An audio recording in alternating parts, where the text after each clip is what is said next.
Alors aujourd'hui, la nouvelle peau, semaine 1, jour 7.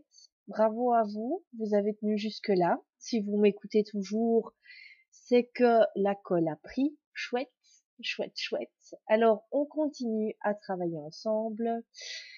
Je rappelle, comme d'habitude, que ceci n'est pas un médicament, donc n'interrompez pas un traitement médical qui vous a été donné par un médecin, et je ne suis pas une magicienne, donc c'est à vous de travailler et de répertorier un maximum d'informations et d'observations vous concernant.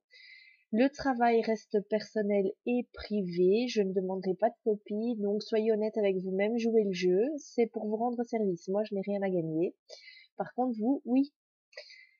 Aujourd'hui, jour 7 de la première semaine, nous allons observer les pertes quotidiennes et les facteurs de stress dans tous les secteurs de vie. Donc, est-ce que quand vous n'arrivez pas à boucler une fin de mois, ça vous stresse? Oui, vous le notez. Est-ce que quand votre fils rentre en retard de l'école et qu'il ne vous a pas prévenu, ça vous ennuie, ça vous stresse? Oui, vous le notez. Vous avez perdu votre portefeuille parce que vous êtes tête en l'air et vous êtes souvent tête en l'air. Vous remarquez que vous perdez souvent votre portefeuille ou autre chose, ou la carte bancaire de votre mari, ou vous ne retrouvez pas vos papiers, ou votre bureau est dans un bordel inouï. Il y en a qui aiment, il y en a qui n'aiment pas. Disons que au niveau de la gestion du temps et l'harmonie énergétique des lieux, faudra peut-être penser à revoir votre manière de travailler. Ceci étant dit, c'est pour la semaine prochaine, donc je ne m'étale pas aujourd'hui sur le problème du bordel. Nous y reviendrons. Donc voilà, étudiez-vous, étudiez vos comportements. Est-ce que vous êtes sujet à diffuser du stress sur vos collègues? Est-ce que vous êtes plutôt du genre à choper tout ce qui passe, c'est-à-dire aussi bien la colère que le stress, que tout ce qui va, toutes les remarques, vous prenez tout pour vous? Oui, non. Donc on appelle ça les secteurs de perte énergétique et les facteurs de stress. Vous pouvez peut-être y revenir plusieurs fois par jour, y penser par exemple quand vous êtes à la maison, donc faire divers colonnes. Une quand vous êtes à la maison, une par exemple quand vous êtes en voiture, les bouchons ça vous énerve, vous arrivez tout stressé au travail. Voilà. Si c'est un gros morceau, un gros dossier, faites un encart spécial pour ça parce qu'il faudra trouver des solutions dans le niveau 2 la semaine prochaine. Ah, rien que d'y penser, ça m'est voilà, il y en a tellement. Il faut pas croire, hein, je suis pas à part des autres, donc moi aussi je subis des facteurs de stress au quotidien. Tout ce qui nous différencie les uns des autres, c'est la manière dont nous les percevons. Est-ce qu'on les remarque? Hein? Est-ce qu'on agit pour ne plus être dedans? Et c'est ce qu'on va faire la semaine prochaine. Je veux ou je veux pas. Donc ici, c'est est-ce que j'ai remarqué qu'il y a ces facteurs-là dans ma vie? Si oui, à quel niveau? Donc quand je prends la voiture, peut-être que c'est mieux lors d'aller travailler en train, ou justement vous prenez le train et les retards quotidiens, ça vous épuise, vous arrivez déjà complètement surmené parce que votre train avait 1 heure et demie de retard. J'extrapole, ça n'arrive jamais. Euh, c'est vous qui voyez. Ça vous énerve parce que vous avez un compte commun et que votre épouse est dépensière ou votre époux s'est acheté la dernière Lamborghini qui était disponible sur le marché parce que c'est un fanat des nouvelles choses. C'est votre vie. Donc c'est à vous de noter chacun pour soi là où sont les facteurs de perte énergétique quotidiens. S'il se répète fréquemment et que vous avez mis le doigt sur un gros morceau, euh, utilisez un fluo. On en reparlera, croyez-moi. Alors, j'ai 3 questions aujourd'hui. La première, c'est depuis que j'ai commencé à observer, je suis plus déprimée que avant. Oui, bienvenue dans le club de ceux qui veulent changer, sortir de leur zone de confort. Je vous l'ai déjà dit, la zone de confort, c'est votre meilleur ami. et le changement, c'est votre pire ennemi. Mais ça, c'est ce que la majorité des gens pensent. Moi, je pense que votre zone de confort est votre pire ennemi et le changement est votre meilleur ami. Tout est relatif en même temps. Mais sachez que si vous suivez ce programme et que vous êtes de ceux qui pensent que la zone de confort, c'est ce qu'il y a de mieux au monde, vous allez avoir beaucoup plus de mal pour la suite. Donc je préférais, je trouvais cette question très pertinente, c'est ça que je voulais vous en parler et donc je l'ai déjà depuis hier, c'est la fameuse question qui fâche. Donc je voulais vous parler hier, mais je préférais vraiment en parler aujourd'hui pour clôturer la semaine. Si vous pleurez, si vous êtes mal à l'aise, ça veut dire qu'il y a du changement dans l'air, c'est bon signe. Laissez-vous aller, pleurer, ça fait du bien, hein. C'est lâcher les vannes. Euh, Bien sûr que vous allez pleurer. Vous êtes parti pour changer des habitudes que vous aviez depuis des années.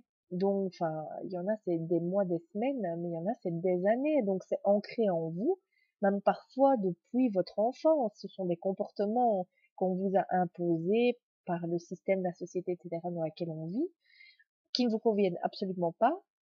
Et vous allez vous séparer de tout ça. Donc, c'est normal que vous pleuriez, que vous soyez mal à l'aise, que vous ne sachiez pas encore si vous allez continuer ou pas. À vous de voir, il n'y a aucune obligation. Ici, on est juste en phase d'observation. La semaine prochaine, vous allez pleurer certainement. C'est logique. Parce que vous avez décidé de changer. En vous inscrivant à ce programme, vous avez déjà fait la première démarche d'une nouvelle vie et d'un quotidien plus adapté à vos besoins.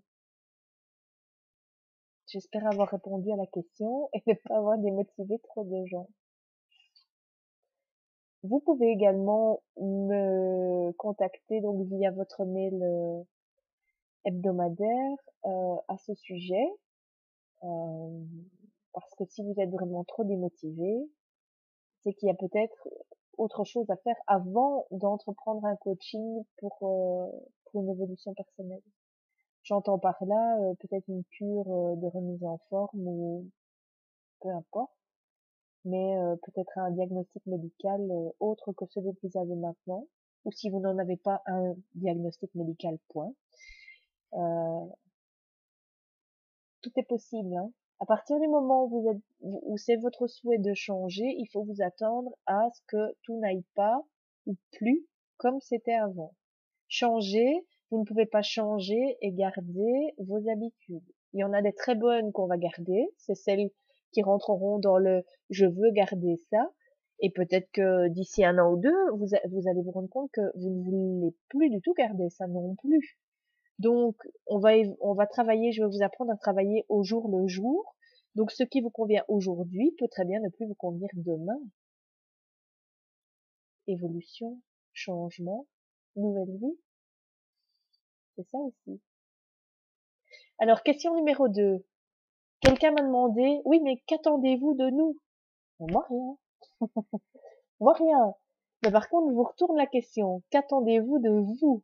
Donc, si vous n'aviez pas encore tilté sur le fait que ce n'est pas moi qui attends quelque chose de vous, mais que c'est vous qui, en vous inscrivant à ce coaching, attendez de manière consciente ou inconsciente quelque chose de vous, référez-vous à la question numéro 1, donc du jour 1.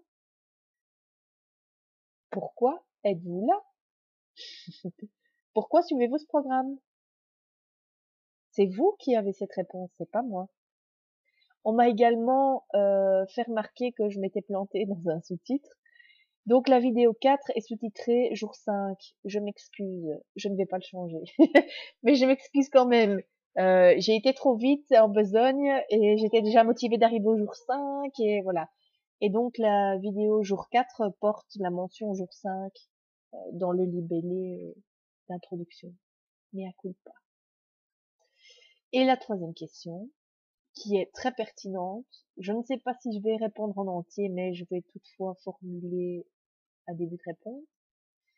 C'est qu'est-ce que toi tu attends, donc moi, qu'est-ce que moi j'attends de ce programme.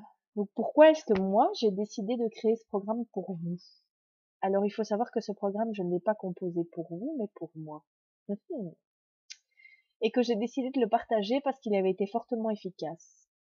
Pour la petite histoire, il y a moins d'un an, j'ai subi un choc émotionnel assez intense, dans le sens où j'ai assisté à l'agression d'une collaboratrice de travail et que se sont mélangées colère, peur, frustration, insécurité, modèle paternel, la totale. Ce qui m'a valu d'être hors circuit pendant un bon moment pour une reconstruction. Et pendant toute cette reconstruction-là, ce que j'ai dû affronter, qui a été le plus difficile, c'était mon ancien moi, que j'avais perdu et que je voulais absolument retrouver. Et en fait, il me rendait plus service du tout. Donc, c'est comme si j'étais passée dans une autre vie, où tout ce que je connaissais avant, la zone de confort, ne me convenait plus du tout. Donc, était devenu mon pire ennemi. C'est pour ça que je formulais ça dans la vidéo. Donc, repère zéro dans tous les secteurs. Remise à niveau complète, aussi bien dans le secteur familial que dans le secteur sentimental, que dans le secteur professionnel, mais également de la santé. Donc voilà. Donc je sais par quoi vous allez passer. Est-ce que ça fait de moi un exemple ou une force personnelle? Je n'en sais rien. En même temps, chacun aura son chemin. Vous n'allez peut-être pas vivre exactement ce que j'ai vécu, mais sortir de sa zone de confort et rencontrer quelqu'un qu'on ne connaît pas, un nouveau soi, ça je l'ai vécu. Donc là, je pourrais vous encadrer au mieux dans cette évolution. Je ne sais pas qui vous allez rencontrer, mais je sais de toute façon que si vous avez décidé d'entreprendre ce coaching, c'est parce que votre vous actuel ne vous convient plus. Et si ça n'était pas clair jusqu'à aujourd'hui, j'espère que ça l'est à partir de maintenant. Parce qu'à partir du moment où vous avez accepté ça, tout le reste, le mot facile n'est pas adapté, mais ça sera plus aisé, ça c'est sûr. Il y aura plus d'aisance dans le suivi de ce coaching, de ce programme. Si vous souhaitez savoir ce qui s'est passé exactement dans ma vie, j'ai écrit 3 livres là-dessus. Donc c'est une trilogie. La première partie s'appelle La Nouvelle Peau, ce qui ne vous étonnera certainement pas. La deuxième s'appelle S'il vous plaît, parlez-moi. Et la troisième partie s'appelle Le meilleur des deux mondes. Tout est en vente sur Amazon, sauf peut-être Le meilleur des deux mondes parce qu'il est fraîchement sorti. Je joindrai les ISBN dans la lettre du vendredi, non pas du vendredi, du dimanche, enfin du dernier jour, dans le jour 7. Donc avec cette vidéo, vous recevrez un mail dans votre boîte et j'y noterai les références des 3 livres, ainsi que les autres bien sûr, sur lesquels je me base ou qui m'ont fortement aidé pendant cette période. Euh, Conseil du jour, restez positive. Je sais que ce que j'ai dit peut être considéré comme waouh, elle s'en est ramassé plein les dents. Oui, ça peut être envisagé comme ça. Mais si c'était à refaire, je refais. Parce que j'ai gagné en qualité de vie et il y a des choses que je ne veux vraiment plus. Plus du tout. Et ça m'apporte une liberté telle que j'ai eu envie de partager ça avec vous. J'espère avoir répondu à votre question. Je vous retrouve demain pour la semaine 2. Allez, qui s'accroche, qui reste. Si vous souhaitez partir, pas de problème. Sincèrement, je ne vous en voudrais pas. Je peux comprendre que parfois on veut changer et on n'y arrive pas tout de suite. Je peux comprendre que lutter contre soi-même, ça n'est pas chose aisée. Surtout que là, vous êtes parti pour du long terme. Puisque c'est pas juste une période donnée que vous changerez. C'est toute votre vie. Mais bon, au Laker, on change jamais négativement, on change toujours très positivement. Donc, le nouveau vous que vous rencontrerez, sera quelqu'un de beaucoup plus libre, beaucoup plus positif, beaucoup plus aimant, et surtout qui sera doté d'une capacité de voir quand les choses qui se présentent à lui ou à elle ne conviennent pas, sont toxiques. Même les gens, votre entourage va changer, vous allez vous éloigner des gens qui ne vous conviendront plus, par contre vous allez vous rapprocher de gens qui vous conviennent tout à fait. En fonction de ce que vous allez dégager comme énergie, plus vous serez positif et dans une positive attitude, plus votre environnement le sera aussi. Mais ça, c'est pour la semaine prochaine. À bientôt!